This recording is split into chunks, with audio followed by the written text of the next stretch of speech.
ముందుగా దేవునికి స్తోత్రం చెల్లిద్దాం. కూడి వచ్చిన సంఘస్థులకు, ఆన్లైన్ ద్వారా యూట్యూబ్ ద్వారా వింటున్న దేవుళ్ళందరూ కూడా యేసుక్రీస్తు నామమున వందనాలు. దేవుని బిడ్డలారా, దేవుని మహాకృపను బట్టి మనమంతా ఈ విధంగా సంఘంగా కూడుకొని మరి ఒక గొప్ప సంగతిని పరిశుద్ధ గ్రంథం నుంచి నేర్చుకుని ఆలోచించే ధన్యత దయచేస్తున్న తండ్రికి యేసుక్రీస్తు ద్వారా కృతజ్ఞతాస్తుతులు చెల్లిద్దాం. ఆమేన్.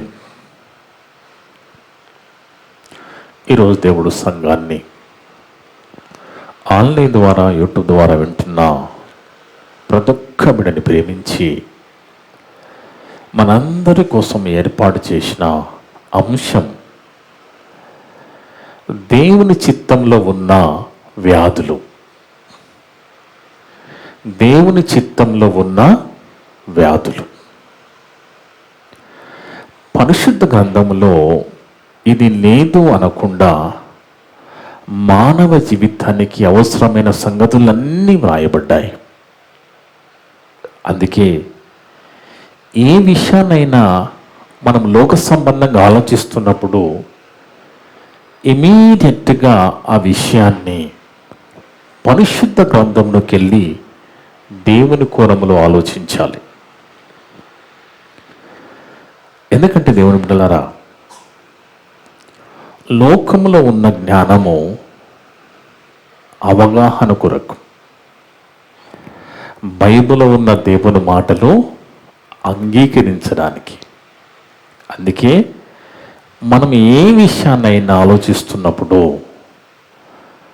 ఖచ్చితంగా విషయాన్ని పరిశుద్ధ గ్రంథంలోకి వెళ్ళి దేవుని కోణంలో ఆలోచించాలి. సమాజంలో లోకంలో ఉంటున్న ఏదైతే రోగాలు ఉన్నాయో, వ్యాధులు ఉన్నాయో, అవన్నీ కూడా మనుషులను కృంగదీస్తున్నాయి.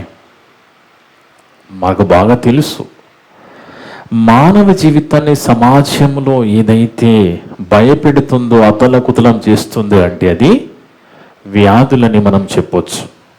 అయితే వైద్యశాస్త్రం ఈ వ్యాధులను 3 రకాలుగా చెప్పారు. ఒకటి స్వల్పకాలిక వ్యాధులు, అంటే జ్వరము, జలుబు, తలనొప్పి ఇమీడియట్గా కొంతకాలమే ఉండి వెళ్ళిపోయేటివి. వైరల్ ఫీవర్స్, వర్షాకాలం వచ్చే జ్వరాలు, ఆ కాలాన్ని బట్టి వస్తున్న ఈ వ్యాధులన్నీ కూడా స్వల్పకాలిక వ్యాధులని చెప్పారు. ఇవి ఇమీడియట్గా తగ్గిపోయే వ్యాధులు. ఇక రెండవ రకమైన వ్యాధులు దీర్ఘకాలిక వ్యాధులు. ఇవి బీపీ, షుగర్, థైరాయిడ్ లాంటివి. ఇలాంటివి దీర్ఘకాలికంగా ఉంటాయి, చాలా కాలం ఉంటాయి. వీటిని దీర్ఘకాలిక వ్యాధులుగా చెప్పారు. ఇక మూడవది మరణకరమైన వ్యాధులు, క్యాన్సర్. ఇలాంటివెన్నో మరణకరమైన వ్యాధులుగా చెప్పబడ్డాయి. ఏది చెప్పినా మానవ జీవితంలో ఈ 3 స్థితులు కనబడుతూ ఉన్నాయి. అయితే వీటన్నిటిని కూడా మనం పరిశుద్ధ గ్రంథంలోకి వెళ్ళి ఆలోచిస్తే దేవుడు ఏం చెప్పాడు అంటే, వైద్యులు చెప్పనిది, వైద్య శాస్త్రం చెప్పనిది దేవుడు చెప్పాడు. ఒక్కసారి మనం పరిశుద్ధ గ్రంథంలోకి వెళ్ళి ఆలోచిస్తే దేవుని బిడ్డలారా, ఒకనాడు బెతానియా గ్రామంలో లాజరు గారికి రోగం వచ్చిందండి. ఎప్పుడైతే లాజరుకి రోగం వచ్చిందో ఇమీడియట్గా ఆమె అక్క చెల్లెళ్ళు ప్రభువారి దగ్గరికి వచ్చి, నీవు ప్రేమించిన లాజరుకి రోగం వచ్చింది, రోగం పాలయ్యాడని చెప్తారు. అప్పుడు ప్రభువును చెప్పిన మాట యోహాను సువార్త 11వ అధ్యాయము 4వ వచనం. యోహాను సువార్త 11వ అధ్యాయము 4వ వచనం. దేవుని బిడ్డలారా, యేసు అది విని ఈ వ్యాధి మరణం కొరకు వచ్చినది కాదు గాని దేవుని కుమారుడు దాని వలన మహిమపరచబడుటకే వచ్చింది. అంటే ఎందుకు వచ్చిందంట వ్యాధి? మహిమపరచడానికి వచ్చిన వ్యాధి అంట. బాగా ఆలోచించాలి. ఇది వైద్యశాస్త్రం తెలియదు. ఇది వైద్యశాస్త్రం చెప్పలేని వ్యాధి గురించి దేవుడు చెప్తున్నాడు. ఏమని? లాజరు గారికి వచ్చిన రోగము యేసుక్రీస్తు ప్రభువారు దేవుని కుమారుడని ఆయనను మహిమపరచడానికి వచ్చిన వ్యాధి. మహిమకరంగా మహిమ కొరకు వచ్చిన వ్యాధి అని ప్రభువారు చెప్తున్నారు. ఇక మనం ఆలోచిస్తే మరణకరమైన వ్యాధి గురించి మనం ఆలోచిస్తే, ఒకనాడు ఏలియా ప్రవక్త కింద శిష్యుడిగా ఉన్న ఎలీషా ప్రవక్తకి మరణకరమైన వ్యాధి వచ్చింది. మరణకరమైన వ్యాధి వస్తే ఖచ్చితంగా మరణము జరుగుతుంది. అలా ఎలీషా గారికి ఎప్పుడైతే మరణకరమైన వ్యాధి వచ్చిందో, ఒక్కసారి 2వ రాజుల గ్రంథం 13వ అధ్యాయంలో 2వ రాజుల గ్రంథము 13వ అధ్యాయము 14వ వచనం. దేవుని బిడ్డలారా, 2వ రాజుల గ్రంథము 13వ అధ్యాయము 14వ వచనం మనం చదువుకుంటే, అంతటా ఎలీషా మరణకరమైన రోగం చేత పీడితుడై ఉండగా. ఎలాంటి రోగం అండి నాకు వచ్చింది? ఎలీషా గారికి వచ్చిన రోగం ఎలాంటి రోగం అండి? మరణకరమైన రోగం అని చెప్పబడింది. ఎలీషా గారికి వచ్చిన రోగము మరణకరమైన రోగమట. అంతటా ఎలీషా మరణకరమైన రోగం చేత పీడితుడై ఉండగా. బాగా ఆలోచించాలి. మహిమ కొరకు వచ్చే రోగం వేరు, మరణం కొరకు వచ్చే రోగం వేరు. చూడండి, జాగ్రత్తగా ఆలోచించాలి. మహిమ కొరకు వచ్చే రోగము బాగుపడతాం. మరణకరమైన రోగము వస్తే మరణము చెందవలసి ఉంటుంది. ఇక్కడ ఎలీషా గారికి వచ్చిన రోగం ఏంటండి? మరణకరమైన రోగము. ఆయన చనిపోయాడా? 20వ వచనం చదువుకున్న ఒకసారి. 2వ రాజుల గ్రంథం 13వ అధ్యాయము 20వ వచనంలో ఎలీషా గారికి మరణకరమైన వ్యాధి వచ్చింది. ఆయనకి ఏం జరిగిందో చూడండి. 20వ వచనంలో, తర్వాత ఎలీషా మృతి పొందగా వారు అతన్ని సమాధిలో ఉంచిరి. మరణకరమైన వ్యాధి వస్తే ఎలీషా గారు చనిపోయారు.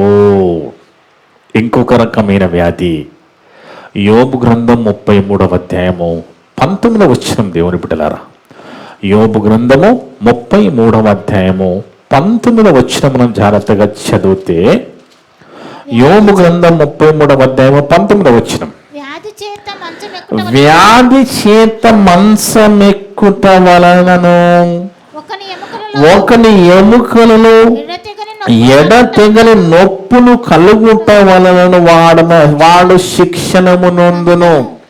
ఇది ఎలాంటి వ్యాధి? ఒక మనిషికి బుద్ధి చెప్పడానికి, బుద్ధి కలిగించడానికి, హెచ్చరిక చేయడానికి దేవుడే ఇలాంటి వ్యాధి కలిగిస్తున్నాడు. దేనికోసము? మార్పు చెందడానికి. మహిమ కొరకు వచ్చే వ్యాధి వేరు, మరణం కొరకు వచ్చే వ్యాధి వేరు, ఒక మనిషి మారడానికి వచ్చే వ్యాధి వేరు. చూడండి, దేవుడి గల మార్పు కొరకు నొప్పులతో మంచం పట్టి మూలుగుతూ ఉంటే ఎంతో మంది వచ్చి నిన్ను పరామర్శించి ఎన్నో మాటలు చెప్పి వెళ్ళిపోతారు. నైట్లో ఒక్కదానిగా పడుకున్నప్పుడు ఆ నొప్పులు భరించలేక ఉన్నప్పుడు అప్పుడు నువ్వు దేవుడు నీకు గుర్తుకు వస్తాడు. అప్పుడు నువ్వు దేవునితో, తండ్రి ఎందుకు నాకు ఇలాంటి అవకాశం ఇచ్చావు, ఎందుకు నాకు ఈ వ్యాధి వచ్చింది తండ్రి, నేను మానతాను తండ్రి, ఈ వ్యాధిని నా నుంచి తీసే తండ్రి అని ఒకవేళ అడిగితే ఆయనకి ఇష్టమైతే తీసేసే అవకాశం ఉన్నది. మార్పు చెందడానికి వచ్చే వ్యాధి దేవుని బిడ్డలరా. అందుకే చాలాసార్లు మనం మాట్లాడుకుంటూ ఉంటాము, కొంతమంది ఎంత గద్దించినను దేవుని మాట విననొల్లకపోయినప్పుడు హఠాత్తుగా నాశనమగుదులని మనం చాలాసార్లు మాట్లాడుకున్నాం కదా. అంటే దేవుడు ఏం చేస్తాడంటే ఒక మనిషిని మార్చడానికి, ఆ మనిషి మారడానికి రకరకాలుగా వ్యాధే రానవసరం లేదు, మనిషి మారడానికి వ్యాధే రానవసరం, రకరకాలుగా దేవుడు మార్చడానికి ప్రయత్నం చేస్తాడు. అలా చేసినప్పటికీ మారకపోతే ఇక ఆ శిక్షణ కాస్త శిక్షగా మారిపోతుంది దేవుని బిడ్డలరా. అందుకే ఇక్కడ ఏమంటున్నాను, వ్యాధి చేత మంచమెక్కుట వలనను ఒకని ఎముకలలో ఎడతెగని నొప్పులు కలుగుట వలనను వాడు శిక్షణమునందును. ఆ మంచం మీద పడుకున్నప్పుడు, ఆ నొప్పులతో ఉన్నప్పుడు మార్పు చెందితే దేవుడు మనలో అవకాశం ఇస్తాడు, అవకాశం ఇవ్వచ్చు. అందుకే మహిమ కొరకు వచ్చే వ్యాధి వచ్చిందనుకో ఖచ్చితంగా దేవుడు బ్రతికిస్తాడు. అలా బ్రతికించాలని చెప్పి మనిషి మరణం కాడా? ఆలోచించండి. ఒకవేళ రోగం వచ్చిందండి, ఆ రోగము చేత దేవుడు మళ్ళా మన ప్రార్థన విని దేవుడు తగ్గించాడు అనుకోండి, మళ్ళా మరణం వస్తుంది కదా. మరణం మాత్రం ఖచ్చితంగా రావాల్సిందే కదా. అందుకే ఒక మంచి మాట కీర్తనకారుడు అంటాడు చూడండి, మరణం గురించి. కీర్తన గ్రంథము 89వ అధ్యాయము 48వ వచనం. దేవుని బిడ్డలారా, కీర్తన గ్రంథము 89వ అధ్యాయము 48వ వచనం.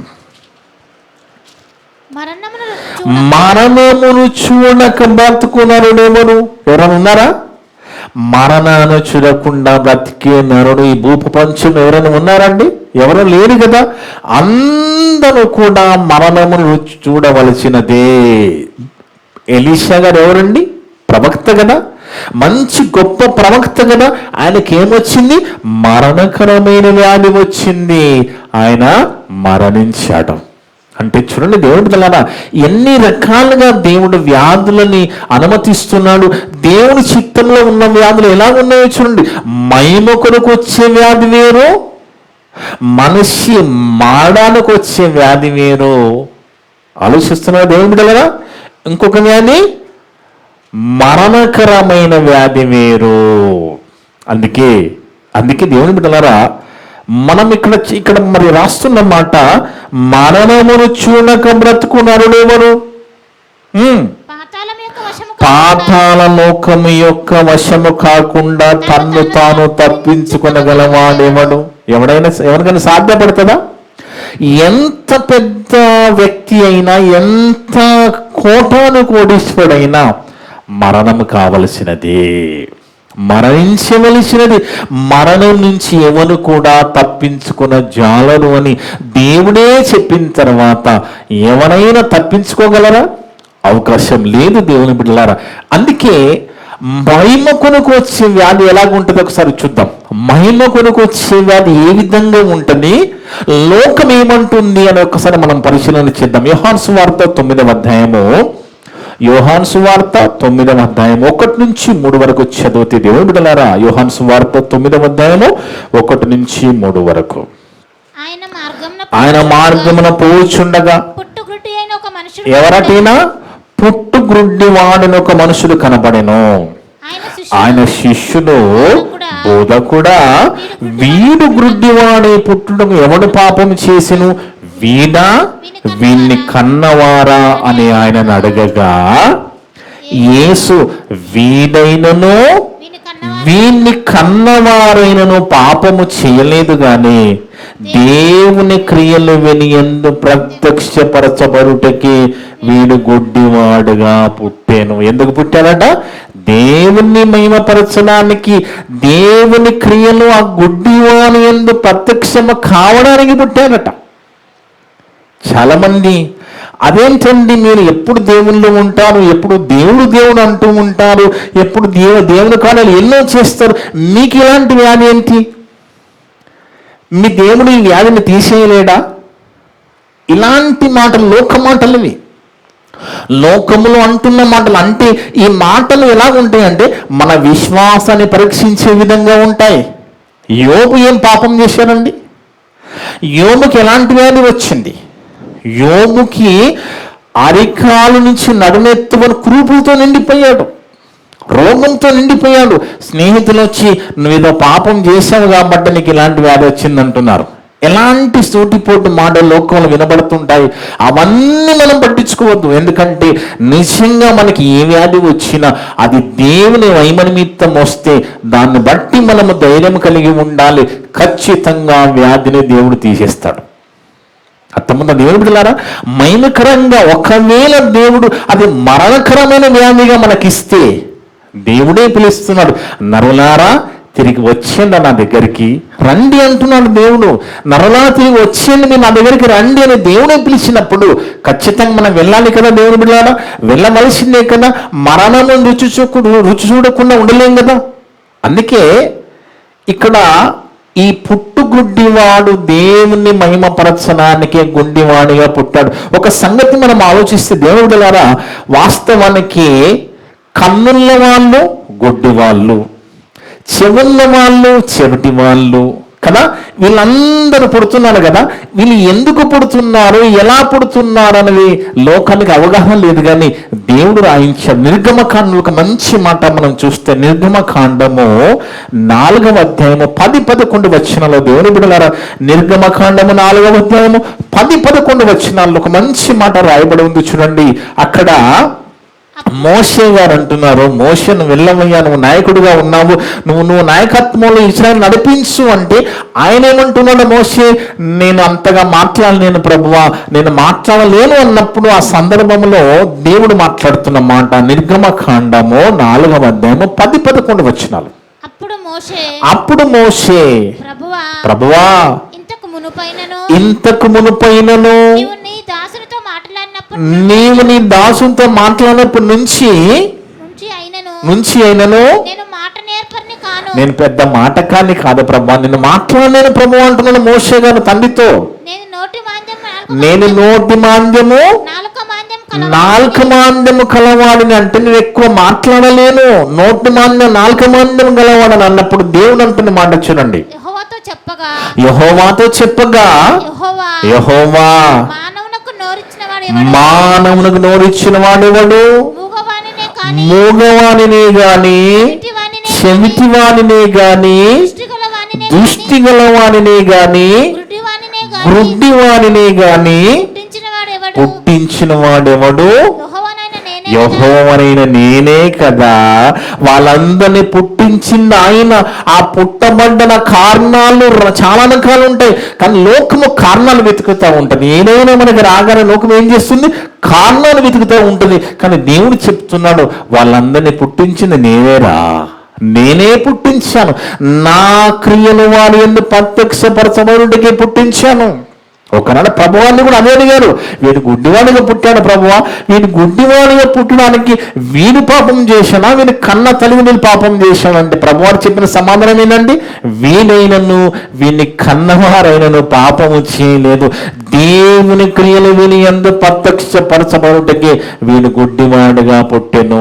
ఇంకొక మరి గుడ్డివాడి గురించి కూడా మనం చూస్తే మరి లూకా సువార్త 18వ అధ్యాయము 37 నుంచి 43 వరకు చూస్తే కూడా లూకా సువార్త 18వ అధ్యాయం 37 నుంచి 43. లూకా సువార్త 18వ అధ్యాయము 37 నుంచి 43. ఒక ఆయన బతిమలాడుగా ఉండు, దావీదు కుమారుడా నాపై దయ చూపమని బతిమలాడుకుంటున్న ప్రభువారిని ఆ కాలంలో. వారు నజరేయుడైన యేసు ఈ మార్గం నిలుచున్న వానితో చెప్పింది. అప్పుడు వాడు, యేసు దావీదు కుమారుడా నన్ను కరుణించమని కేకలు వేయగా ఊరకుండుమని ముందర నడుచుచుండిన వాడు వాడిని గద్దించింది, కానీ వాడు మరి ఎక్కువగా దావీదు కుమారుడా నన్ను కరుణింపుమని కేకలు వేశాడు. అంతటి యేసు పిలిచి వాడిని తన యొద్దకు తీసుకొని రమ్మనను. వాడు దగ్గరికి వచ్చినప్పుడు ఆయన, నేను నీవేమి చేయకూర్చున్నావు అని అడిగాను. ప్రభువా చూపు పొందకూర్చున్నానని చెప్పిన యేసు, చూపు పొందము నీ విశ్వాసము నిన్ను స్వస్థపరిచిన వానితో చెప్పాను. వెంటనే వాడు చూపు పొంది దేవుని మహిమపరిచను. ఏం జరిగింది అక్కడ? వెంటనే వాడు చూపు పొందగానే దేవునికి మహిమ వచ్చింది. కింద వాళ్ళు చెప్తూ స్తోత్రాలు చెప్తున్న వచ్చిన ప్రజలందరూ అది చూసి దేవునికి స్తోత్రము చేసిరి. అర్థముంది దేవుని బిడ్డలారా, దేవునికి మహిమ, దేవునికి మహిమ. డాక్టర్లు అంటారు ఇక ఈయన బతకడు అంటారు, కానీ ఆయన బతుకుతాడు. బతకగానే చాలా మంది వచ్చి మీకు చాలా ప్రమాదకరమైన వ్యాధి వచ్చిందంట కదా, మీరు చనిపోతారని చెప్పారు, మీరు బతికే ఉన్నారా? కానీ ఆ పేషెంట్, ఆ వ్యాధిగ్రస్తుడు అంటున్నాడు నా దేవుడు నన్ను బతికించాడని. కానీ అది ఎంత దేవునికి మహిమకరం ఆలోచించండి. అది ఎంత మహిమ దేవునికి. అర్థముంది. మహిమ కొరకు వచ్చే వ్యాధులు వేరు, మరణము కొరకు వచ్చే వ్యాధులు వేరు, మార్పు కొరకు వచ్చే వ్యాధులు వేరు దేవుని బిడ్డలారా. అందుకే దేవుని చిత్తములో ఉన్న వ్యాధులు మనం ప్రతి విషయాన్ని, లోకములో ఏది ఉన్నా ఆ విషయాన్ని బైబిల్లో దేవుడు కోణములో ఆలోచిస్తే దేవుడు ప్రతిదీ మన కోసం, మన జీవితం అంతా మనకు అవసరమైనంత కూడా పరిశుద్ధ గ్రంథంలో రాయించి మన చేతికి ఇచ్చాడు దేవుని బిడ్డలు. అందుకే ప్రతి విషయము రాయబడి ఉంటుంది.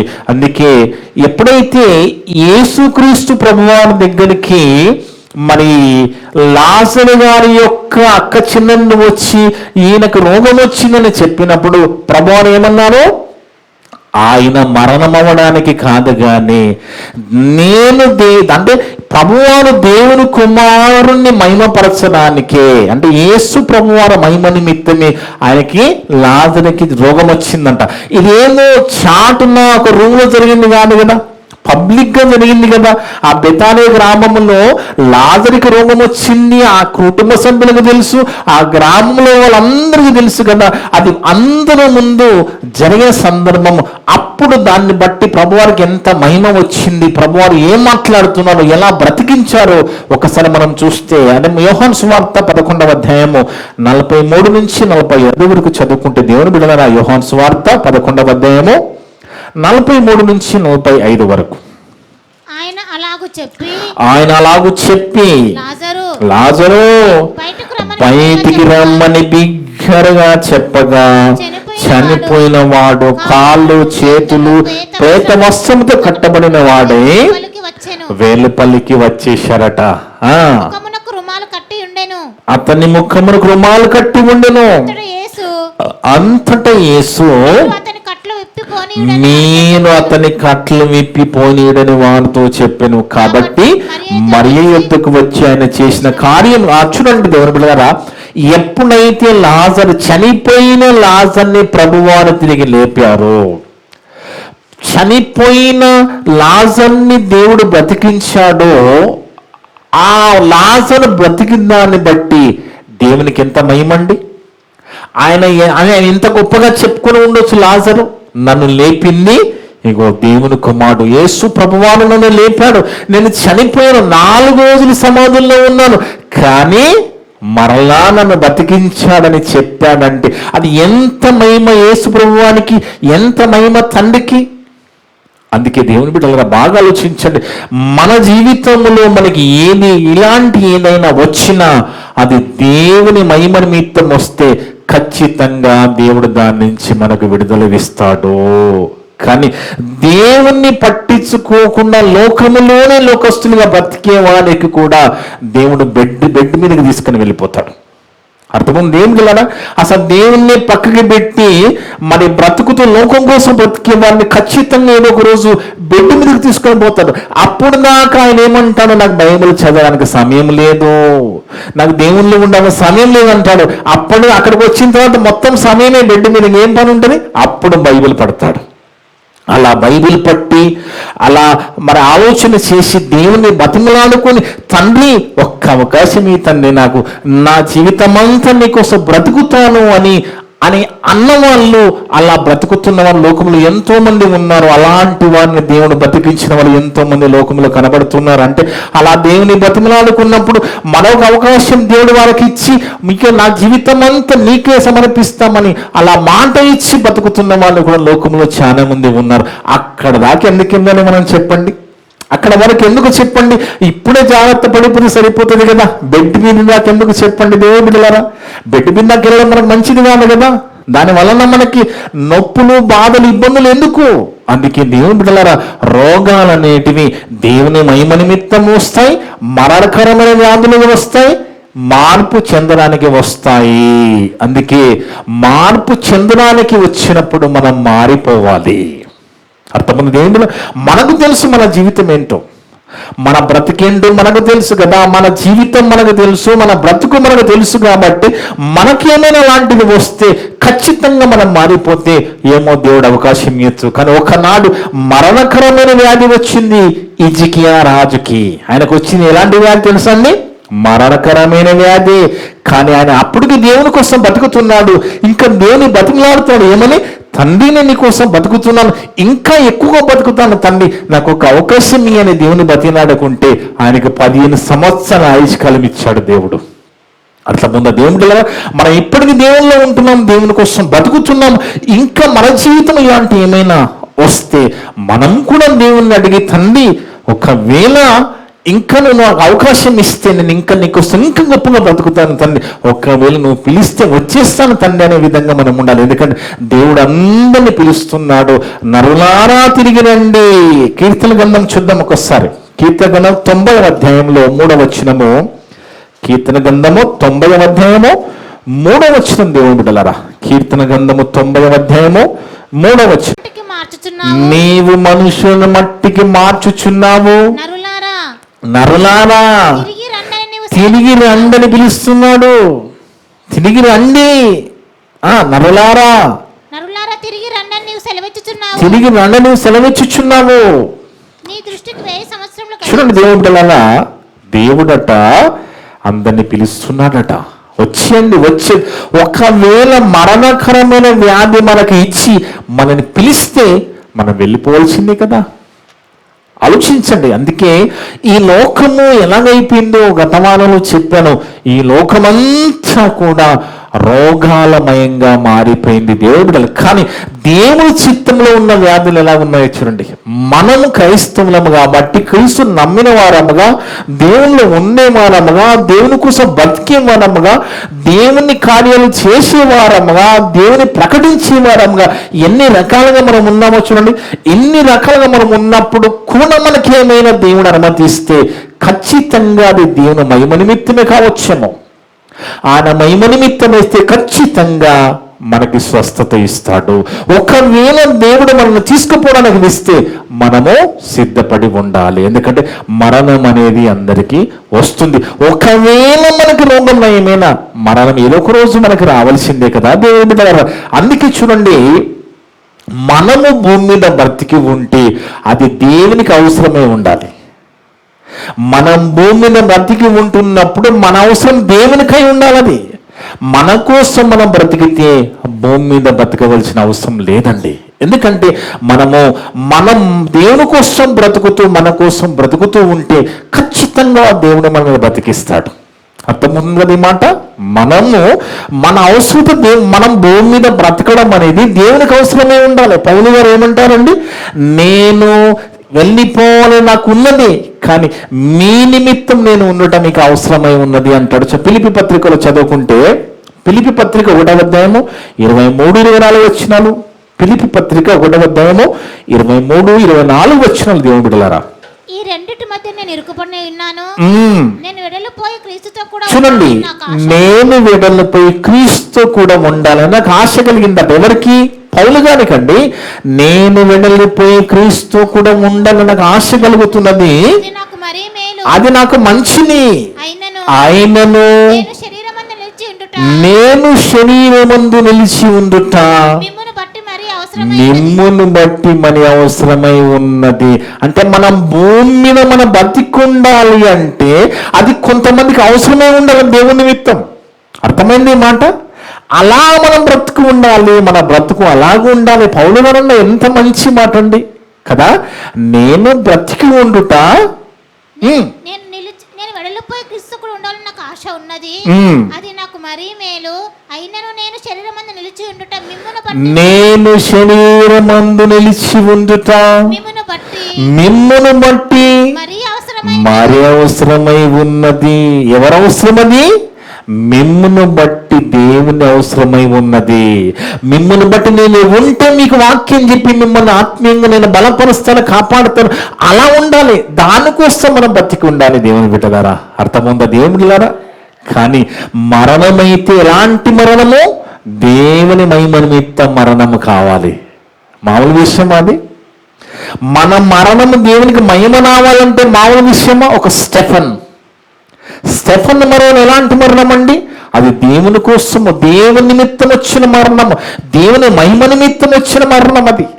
అంటే మరణము కూడా దేవునికి మహిమ తీసుకొస్తుందా? అవును దేవుని బిడ్డలు, అలాంటి భక్తుని మహిమలో చదువుకుంటాం మనం. లోకంలో చాలా మంది హతసాక్షులు చనిపోయిన వాళ్ళు ఉన్నారు కదా, వాళ్ళు కూడా క్రీస్తు నిమిత్తం హతసాక్షులు చనిపోయారు. అది దేవునికి మహిమ. అందుకే దేవుని బిడ్డలారా, బాగా ఆలోచిస్తే ఒక మంచి మాట మనం చూస్తే, దేవుని బిడ్డలారా, మహిమకరమైన మరణం అంటే మన మరణం దేవునికి మహిమ తెచ్చే విధంగా ఉండాలి అనేది పేతురు గారు ఎలాంటి మరణము చెందబోతున్నాడో ముందే యేసుప్రభువులు చెప్తున్నారు అక్కడ. పేతురు గారు ఎవరండి? గొప్ప దైవ సేవకుడు. ఆయన రాయిగా బండగా చెప్పబడింది. ప్రారంభ సంఘము ఆయన మీదనే కట్టబడ్డట్టుగా మనం చదువుకుంటాం. ఆయనతోటి ప్రారంభమైంది. ఆయన రిబ్బన్ కటింగ్ చేశాడు పేతురు గారు.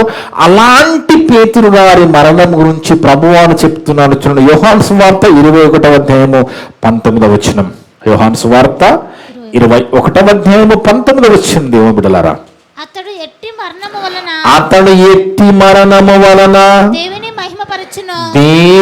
మహిమపరచును. చూడండి, మన మరణము దేవునికి మహిమ రావాలి.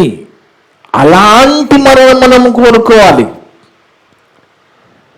అర్థమవుతుందండి? కుక్క చావు చచ్చామని మరణం మనకెందుకండి? దేవుల్లో మనం చనిపోతుంది దేవునికి మహిమ కదా. అందుకే ఆయన మరణము, ఆయన ఎలాంటి మరణము?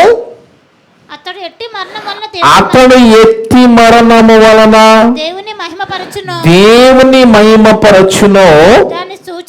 దాన్ని సూచించి ఆయన ఈ మాట చెప్పిన ఎవరి గురించి ప్రభువారు చెప్తున్నారు? పేతురు గారి గురించి. పైన మాటలు చదివితే, పైన మాటలు 18వ వచనం చదివితే మనకు అర్థమవుతుంది. యేసు నా గొర్రెలను మేపుము, నీవు ఎవరిడమే ఉండినప్పుడు నీ అంతటా నీవే నడుము కట్టుకుని నీకు ఇష్టమైన చోటికి వెళ్ళుచుంటిని. నీవు ముసలివాడైనప్పుడు నీ చేతులు నువ్వు చాచుదువు, వేరొకడు నీ నడుము కట్టి నీకు ఇష్టం కాని చోటికి నేను తీసుకొని పోవునని మీతో నిశ్చయంగా చెప్పుచున్నానని అతనితో పేతురు ఆయనతో చెప్పాను. అతను ఎట్టి మరణం వలన దేవుని మహిమపరచును, దాన్ని సూచించి ఆయన ఈ మాట చెప్పాను.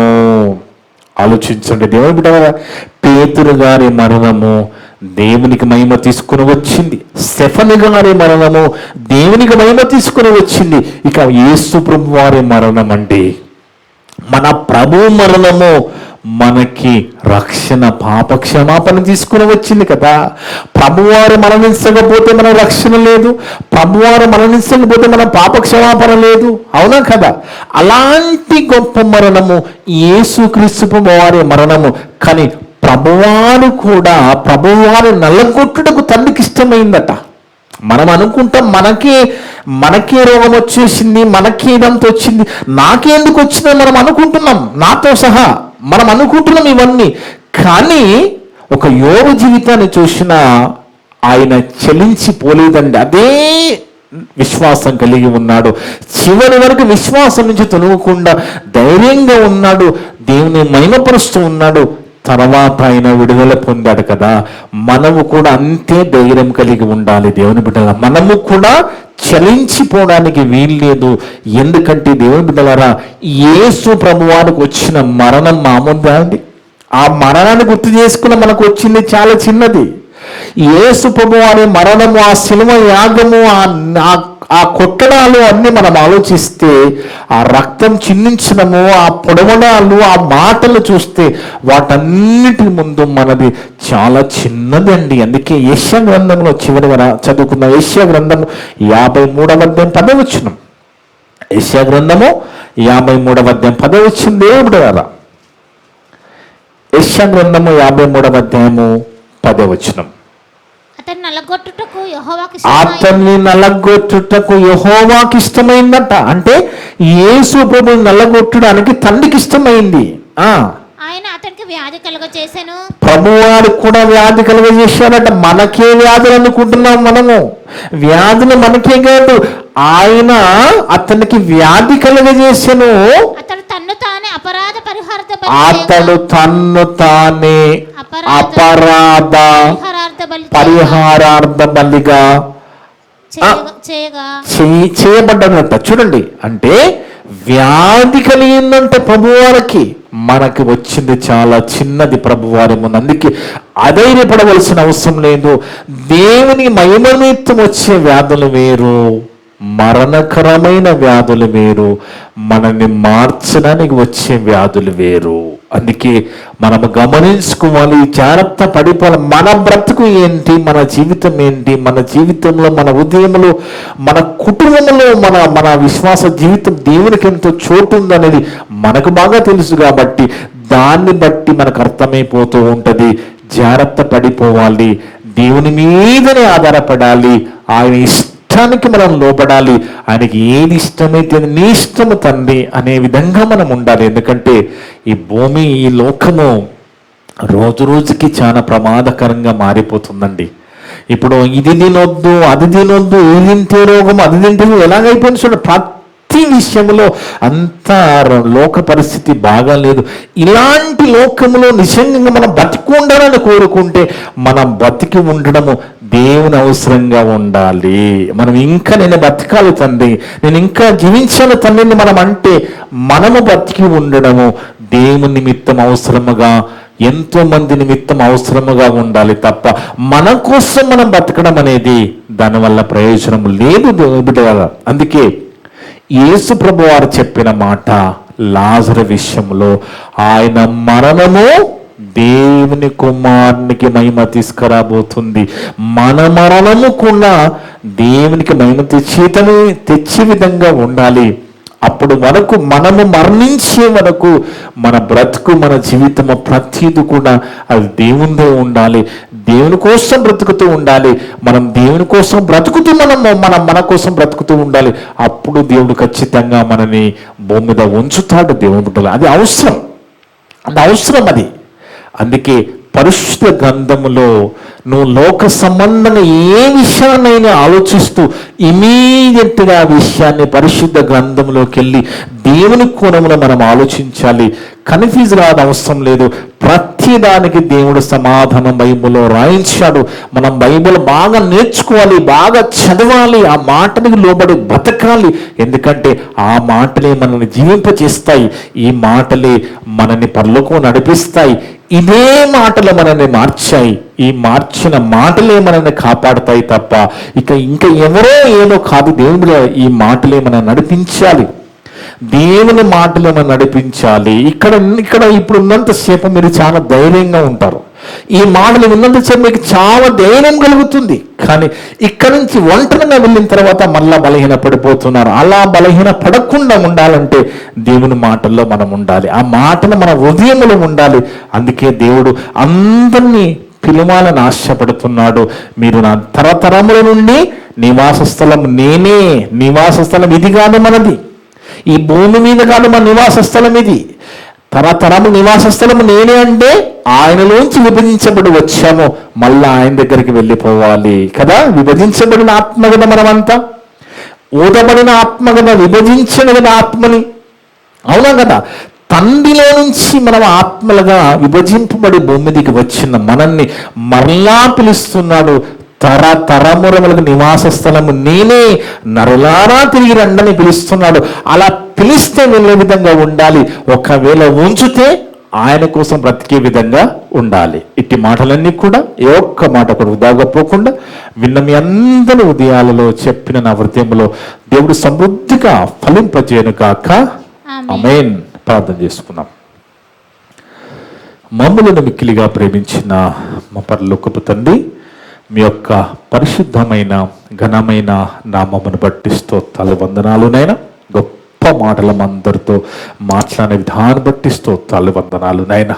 ప్రతి ప్రతి విషయాన్ని పరిశుద్ధ గ్రంథములో రాసి, మా జీవితానికి ఏమి అవసరమో ప్రతిది కూడా గ్రంథంలో రాసి, అలాంటి మాటలు మేము నేర్చుకొని మాట్లాడుకునే గొప్ప ధన్యత మాకు దయచేస్తున్న దేవా, స్తోత్రాలు, వందనాలు. అవును తండ్రి, ఈ దినాన మీరు చెప్పిన ప్రతి మాట మందరి హృదయాలలో ఫలింపచేయండి నాయన.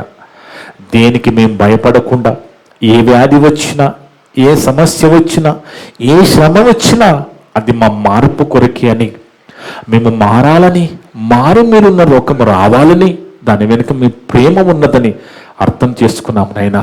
అలా అర్థం చేసుకుంటూ మీరు సాయం చేసిన విధానం బట్టి స్తుతులు, స్తోత్రాలు చెల్లిస్తున్నాం. ఇప్పటి వరకు నా ద్వారా మాట్లాడిన ప్రతి మాట విన్న సంఘస్థులందరి హృదయాలలో, ఆన్లైన్ ద్వారా, యూట్యూబ్ ద్వారా వినమోతులందరి హృదయాలలో ఫలింపచేయండి తండ్రి. ఈ మాటలు వింటున్న ప్రతి ఒక్క కుటుంబాన్ని దీవించి ఆత్మీయంగా బలపరచండి తండ్రి. మేమంతా కూడా కేవలం వాక్యము చదివి విని వదిలిపెట్టి మమ్మల్ని మేము మోసపరుచుకోకుండా విన్న మాటల ప్రకారంగా దీవించే ధన్యత దయచేయమని సమస్త ఘనత మహిమ ప్రభావాలు మీకే చెల్లిస్తూ, మా ప్రభును మా రక్షకుడును మీ పిరి కుమారుడు అయిన యేసుక్రీస్తు వారి పరిశుద్ధ నామమున అడిగి వేడుకొంచున్నాము తండ్రి. ఆమేన్. ఆమేన్. మీ అందరికీ వందనాలు. May God bless you all.